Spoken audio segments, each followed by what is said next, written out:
Assalamualaikum warahmatullahi wabarakatuh. Pertama-tama marilah kita panjatkan puji syukur atas kehadirat Allah Subhanahu wa taala yang telah memberikan kita rahmat serta hidayahnya sehingga kita semua dapat hadir maupun menonton video talk show kali ini. Tak lupa pula salawat serta salam kita curahkan kepada bimbingan kita Nabi besar Muhammad sallallahu alaihi wasallam yang telah membawa kita dari jalan yang gelap gulita menuju jalan yang terang benderang. Baiklah, kali ini saya atas nama Muhammad Fikri selaku host uh, kedatangan narasumber dari kelompok 2 atas nama Saudari Andi Dirgahayu, Saudari Farah Hafiza, serta Saudari Risdayanti. Nah, di sini para narasumber ini akan membahas tentang tujuan, fungsi, serta asas bimbingan dan konseling. Sebelum kita berlanjut kepada pembahasan materinya, marilah kita terlebih dahulu menyapa narasumber-narasumber kita. Bagaimana keadaan narasumber? Alhamdulillah baik. Alhamdulillah baik. Alhamdulillah. Baiklah, guna mengefisienkan waktu, langsung saja kita ke pembahasannya. Sebelum kita bertanya kepada narasumber, kita harus tahu apa itu bimbingan dan konseling. Bimbingan dan konseling adalah suatu proses tolong-menolong untuk mencapai tujuan yang dimaksud. Dapat juga diartikan sebagai hubungan timbal balik antara dua orang untuk menangani masalah klien yang didukung dengan keahlian dalam suasana yang laras dan integritas. Berdasarkan norma-norma yang berlaku untuk tujuan yang berguna bagi klien, bimbingan dan konseling adalah dua komponen yang tak dapat terpisahkan dan saling membutuhkan dan saling berperan dalam proses bimbingan dan konseling. Itulah penjelasan singkat dari saya tentang bimbingan dan konseling. Langsung saja kita bertanya kepada narasumber guna memperjelas apa itu bimbingan dan konseling. Pertama, saya akan bertanya tentang fungsi dari bimbingan dan konseling. Ya, mungkin saya akan beralih ke Saudari Andi Dirgahayu. Apa tujuan dari bimbingan dan konseling? Kepada saudari saya persilahkan. Baik, sini saya akan menjelaskan tentang tujuan bimbingan dan konseling yang paling esensial adalah untuk membantu siswa mengembangkan kemampuan-kemampuan yang dimilikinya menjadi lebih mampu, mendorong orang tua dalam mengawasi dan mendampingi perkembangan anak-anaknya, serta mendorong para guru untuk menyediakan atmosfer pembelajaran di kelas yang lebih sehat dan kondusif. Sekian dari saya kembalikan ke host. Baik, terima kasih atas jawaban dari Saudari Dirgahayu. Langsung saja kita menuju ke narasumber kedua, yaitu Saudari Farah Hafiza. Apa tujuan dari bimbingan dan konseling? Kepada saudari saya persilahkan. Terima kasih kepada host. Saya akan menjawab pertanyaan. Pertanyaannya itu, apa tujuan bimbingan dan konseling? Adapun menurut Abin Syamsuddin, tujuan layanan bimbingan dan konseling adalah agar individu dapat mencapai taraf perkembangan dan kebahagiaan yang optimal.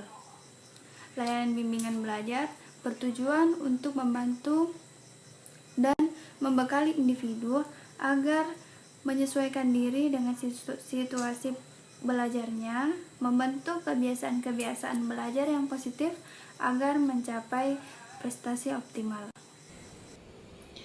Ya, terima kasih atas jawabannya, saudari. Langsung saja kita beralih ke narasumber selanjutnya, yaitu Saudari Risdayanti. Apa tujuan dari bimbingan dan konseling? Ya, saya persilakan saudari. Baik host, secara ringkas, Kartadinata menyebutkan tujuan bimbingan dan konseling yang esensi adalah memandirikan individu. Kemandirian atau autonomi adalah tujuan bimbingan dan konseling. Ya, terima kasih atas jawaban dari saudari. Langsung saja kita beralih kepada pertanyaan kedua, yaitu apa fungsi dari bimbingan dan konseling? Saya persilakan kepada narasumber pertama, yaitu Saudari Risdayanti untuk menjawab. Fungsi bimbingan dan konseling. Yang pertama, fungsi pemahaman. di mana fungsi bimbingan dan konseling yang membantu konselor agar memiliki pemahaman terhadap dirinya atau potensinya dan lingkungannya seperti pendidikan, pekerjaan, dan norma agama. Fungsi layanan pemahaman paling mendasar dalam pelaksanaan bimbingan dan konseling. Karena itu, fungsi pemahaman harus memberikan gambaran yang tepat mengenai karakteristik atau ciri-ciri dan kebutuhan individu yang akan dibantu maupun harapan dan kondisi lingkungan di mana individu itu berada. Yang kedua, fungsi fasilitasi, di mana memberikan kemudahan kepada konselor dalam mencapai perkembangan yang optimal, selaras, dan seimbang yang meliputi seluruh aspek dalam diri konselor. Yang ketiga, fungsi penyesuaian, yaitu fungsi bimbingan dan konseling dalam membantu konselor agar dapat menyesuaikan diri dengan orang lain, keluarga, dan lingkungannya secara dinamis dan konstruktif. Fungsi penyesuaian membantu terciptanya keharmonisan antara individu dan lingkungan tempat kehidupannya, baik lingkungan pendidikan, keluarga, karir, dan masyarakat pada umumnya. Ya, terima kasih atas jawabannya tentang fungsi dari bimbingan dan konseling. Langsung menuju ke narasumber kedua, Saudari Farah Hafizah. Saya persilahkan. Terima kasih kepada host. Saya akan menjawab pertanyaan nomor 2. Yang pertama itu fungsi penyaluran, yaitu fungsi bimbingan dan konseling dalam membentuk peserta didik memilih bidang ekstrakurikuler, jurusan atau program studi, dan menetapkan penguasaan karir atau jabatan yang sesuai dengan minat, bakat, keahlian, dan ciri-ciri kepribadian lainnya. Fungsi penyaluran merupakan upaya yang dilakukan oleh konselor atau tenaga bimbingan lainnya dalam menempatkan individu pada alur kehidupan yang sesuai dengan bakat, minat, kemampuan, dan tuntutan lingkungannya. Yang kedua, fungsi adaptasi, yaitu fungsi membantu para pelaksana pendidikan, kepala sekolah, staf, konselor, dan guru untuk menyesuaikan program pendidikan terhadap latar belakang pendidikan, minat, kemampuan, dan kebutuhan konseling. Yang ketiga, yaitu fungsi pencegahan atau preventif, yaitu fungsi yang berkaitan dengan upaya konselor untuk senantiasa mengantisipasi berbagai masalah yang mungkin terjadi dan berupaya untuk mencegahnya supaya tidak dialami oleh konseli. Fungsi pencegahan merupakan usaha pertama menghindari timbulnya masalah yang secara potensial dapat menghambat atau mengganggu perkembangan kehidupan individu. Dalam fungsi ini, konselor berupaya senantiasa mengantisipasi berbagai masalah yang mungkin terjadi dan berupaya untuk mencegah supaya masalah itu tidak dialami peserta didik. Saya kembalikan ke host. Ya, terima kasih atas jawabannya, Saudari. Baiklah, narasumber ketiga, silahkan. Apa fungsi dari bimbingan dan konseling?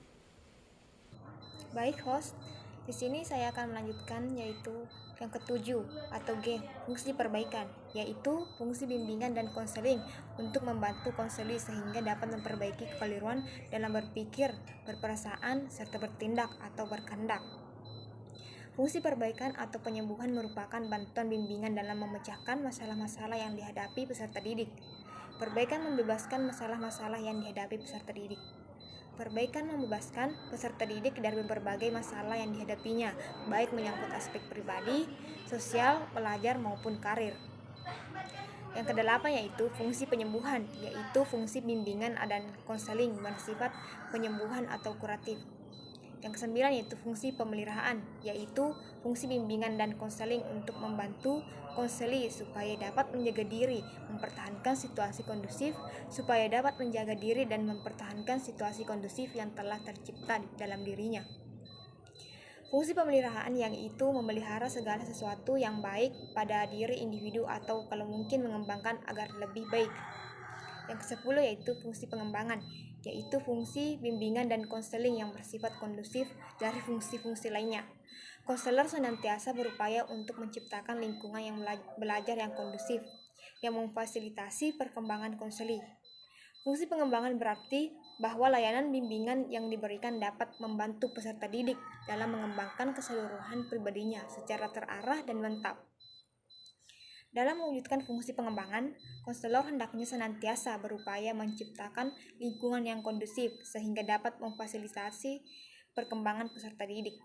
Konselor dan personel sekolah lainnya bekerja sama merumuskan dan melaksanakan program bimbingan yang sistematis, baik menyangkut aktivitas maupun materi atau bahan bimbingan yang mendukung peserta didik dalam mencapai tugas-tugas perkembangannya. Sekian dari saya kembalikan ke host. Ya, terima kasih atas penjelasannya. Itulah tadi penjelasan tentang fungsi dari bimbingan konseling. Lanjut ke pertanyaan ketiga, sekaligus menjadi pertanyaan terakhir pada wawancara atau diskusi kali ini, yaitu apa asas-asas dari bimbingan dan konseling. Saya persilakan kepada narasumber pertama, yaitu Saudari Farah Hafizah. Saya persilakan. Terima kasih kepada host. Saya akan menjawab pertanyaan yang ketiga tentang asas-asas bimbingan dan konseling. Yang pertama, asas kerahasiaan. Asas kerahasiaan ini menuntut dirahasiakannya segenap data dan keterangan tentang peserta didik atau klien yang menjadi sasaran layanan. Dalam hal ini, guru pembimbing berkewajiban penuh memelihara dan menjaga suatu data dan keterangan itu sehingga kerahasiaannya benar-benar terjamin. Yang kedua, asas kesukarelaan. Jika asas kerahasiaan benar-benar sudah tertanam pada diri siswa atau klien, maka sangat dapat diharapkan bahwa mereka yang mengalami masalah akan dengan sukarela melawan masalahnya itu kepada pembimbing untuk meminta bimbingannya. Yang ketiga, asas keterbukaan. Bimbingan dan konseling yang efisien hanya berlangsung dalam suasana baik klien maupun konselor harus bersifat terbuka. Yang keempat, asas keahlian. Usaha layanan bimbingan dan konseling secara teratur, sistematik, dan mempergunakan teknik serta alat yang memadai. Saya kembalikan kepada host. Ya, terima kasih atas jawabannya. Langsung saja kita beralih ke narasumber kedua untuk menjawab apa asas-asas bimbingan dari konseling.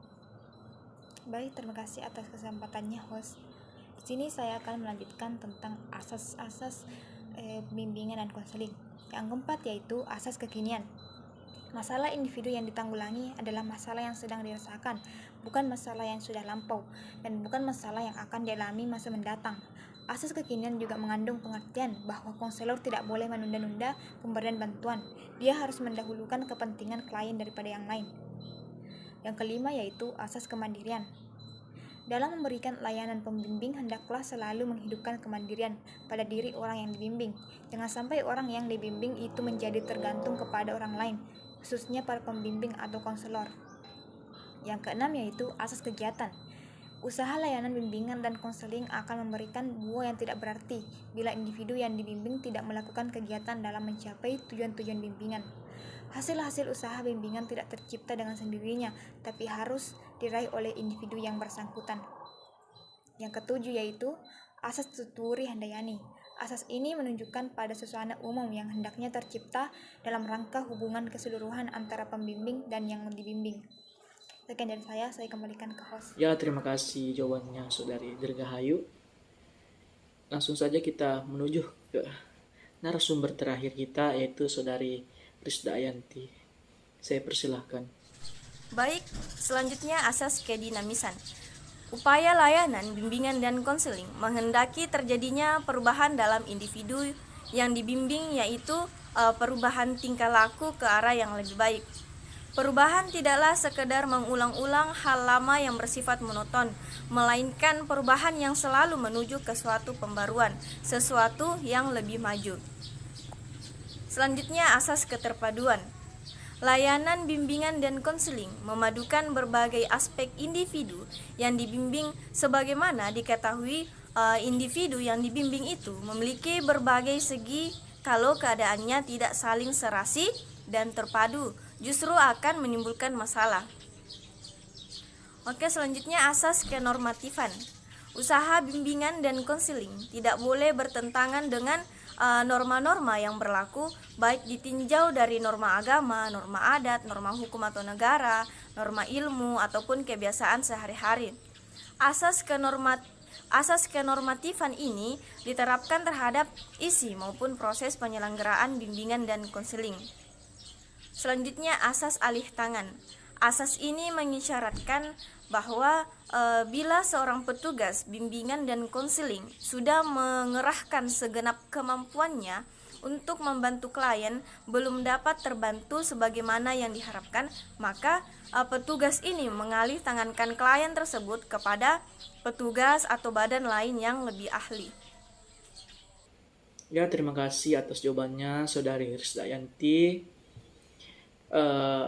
Jawaban tadi sekaligus menutup bincang-bincang kita pada talk show kali ini.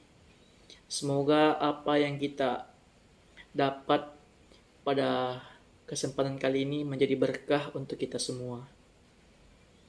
Baiklah, itulah tadi bincang-bincang kita dengan narasumber mengenai bimbingan dan konseling, fungsi, tujuan, dan asas-asas bimbingan dan konseling.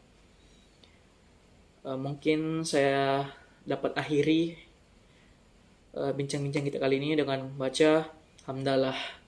Alhamdulillah, wabillahi taufiq wal hidayah. Wassalamualaikum warahmatullahi wabarakatuh.